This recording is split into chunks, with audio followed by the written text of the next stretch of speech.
Some time ago, one of my customers approached me before we had been working together and asked me, "Oh, in our team, the communication, it's so bad, and the mood, it really doesn't make much. It's not nice to work together with them." And then he was talking about his team, what they did, and what he didn't like to. Hi, I'm Annette Danik, Love and Peace in Companies Live. And today I would like to talk about how you can bring your vision to your team. So what I mentioned with this one customer was that I asked him, "Oh, what is it exactly?" That's how I always start, that I have a longer talk with the person who's responsible for the team or who wants to get something changed in the team. We sat together and he said, "Oh, sometimes they are just shouting at each other and I can't stand it. I really don't want it any longer." After a while, we realized that it was not only his team that was communicating like this. It was the reason why they did so was that sometimes they were kind of left alone in their decisions. If I should name it with one of the styles with which we lead teams, then I would say that he had been leading his team in a laissez-faire style. So he had very often, he didn't say anything, but he left it up to the team. And so if there was something that needed to be decided, then there wasn't anybody, because he said and thought that it was up to the team to take the decision. In the process of when we were working together, we had several settings. So we had a team workshop with all the team members, and we also had talks with some of the team members who, let's say, had the biggest differences. And I remember very well one of these settings with let's say, a dialogue between the boss of the team and one of his employees. Many of the employees had been working together already for years. And so he was sitting on one side of the table, she was sitting on the other side of the table, and I was sitting kind of in the middle of it. In these cases, I take the role of a moderator. And moderator in this sense means that I listen to both sides and I try to bring the communication together.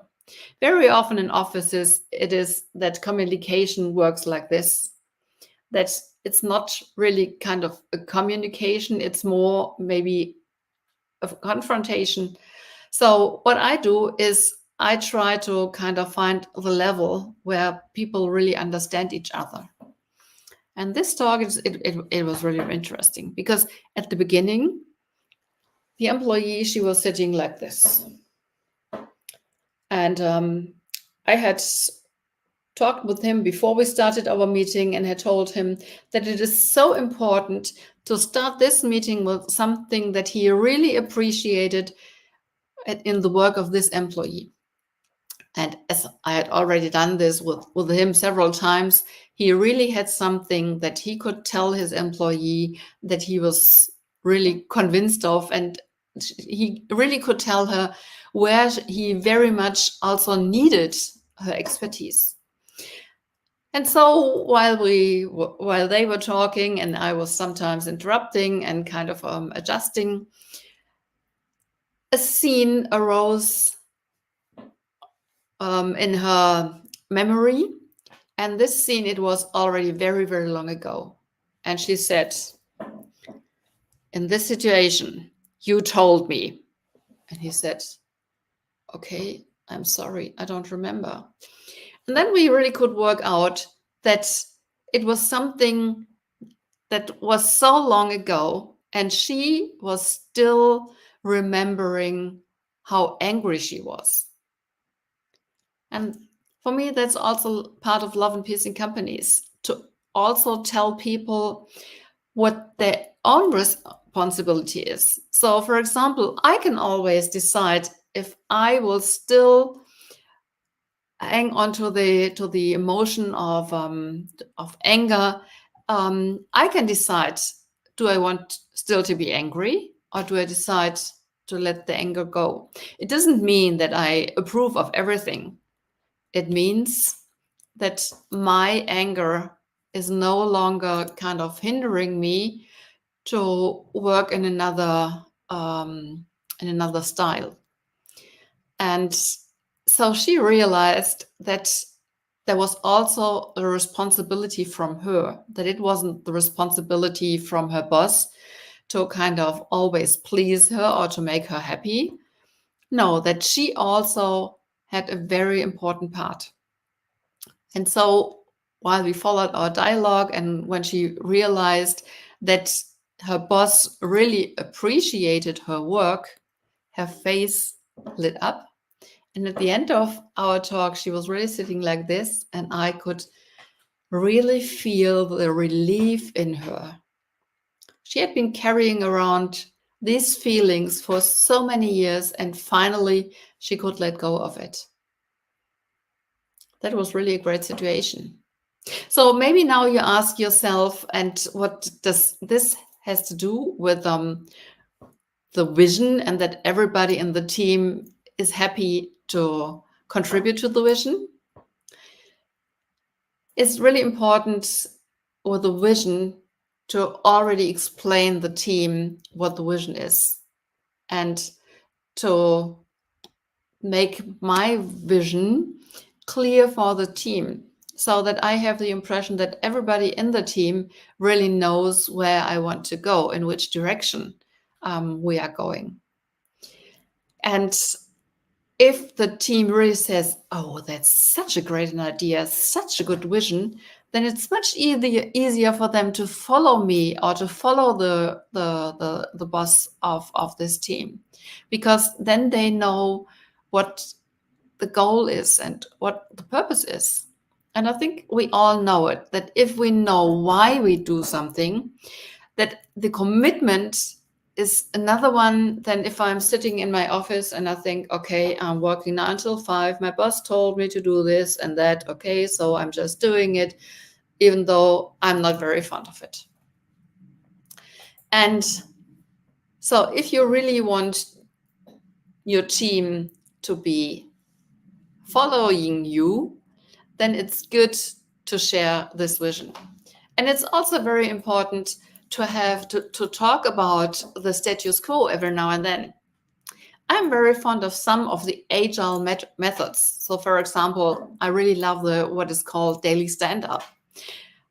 It means that the team is meeting every maybe morning for just 15 minutes, not as long as some other meetings take. And in these 15 minutes, every team member says, I've been working on this yesterday. That's what I'm going to do today. And that's where I need help. If you really communicate in such an appreciative way, then it's much more probable that conflicts in teams will not arise, or will not have the possibility to grow, as I just said as I've just been talking about in the example that I told you. And so, for example, if there is a team member that says, oh, I really have difficulties with this or that team member, and then you can do something, and you can say, okay, what is it that you need? And maybe the team member says, oh, I really want to be clear, and I want to talk with the team member. And with this attitude, it's much easier to really have the conviction that everything and everybody is working into the same direction. I know that it sounds maybe too good to be true. And I also know that even though there is a very good atmosphere, that conflicts arising every now and then. And that's important to really resolve conflicts at the very beginning, if possible. And it's also very important to distinguish what is the thing that we are talking about and what is kind of the level of, let's say, relationship. What I mean with the level of relationship is that we all have our values. And if somebody violates against my values, then I feel like this, and I do not feel like being valued with my values. In those cases, it really helps to talk about the values. So for one person, it can be a great value. So for example, it is for me as well to be reliable. And when I have a meeting or an appointment, for me, it's really important to be in time, not only because I'm German. Because for me, it's kind of also an appreciation. It's my time when I stand or sit somewhere and wait. So if somebody is kind of always 10, 15, 20 minutes late, I do not feel appreciated.